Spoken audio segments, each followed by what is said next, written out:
کرنے کے جلدی ہو جائے. ریٹرننگ افسروں کے حوالے سے جو فیصلہ ہے, خواجہ صاحب یہ بتائیے گا, ایک یہ بات درست ہے کہ ریکارڈ پہ قانون کے جو بیس ہے اس کے اوپر چیزوں کو درست ہونا چاہیے, اس کے لیے آپ سپریم کورٹ آئے ہیں, لیکن آپ دوسری طرف ایک سیاسی لڑائی ہے اور ایک ایسے وقت میں جب تحریک انصاف چیزوں کو دھندلانا چاہتی ہے اور وہ یہ تاثر دینا چاہتی ہے کہ شاید کوئی بڑی دھاندلی ہوگی, ان کا مینڈیٹ چوری ہو گیا, تو کیا یہ سوال اپنی جگہ قائم نہیں رہتا کہ آپ اسی میدان میں جا کے ان کو شکست دیتے؟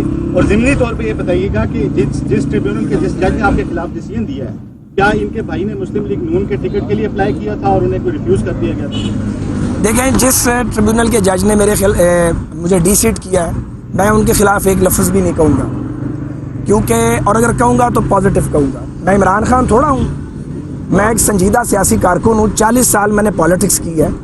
میں تو ان جج صاحب کو ایک دیانتدار جج سمجھتا ہوں, ان کی شو سے ہے, تو جس آدمی کو میں سمجھتا ہوں یہ دیانتدار آدمی ہے, اگر ان کے فیصلے سے مجھے نقصان ہو گیا تو کیا اب میں ان پہ بلیم گیم شروع کر دوں؟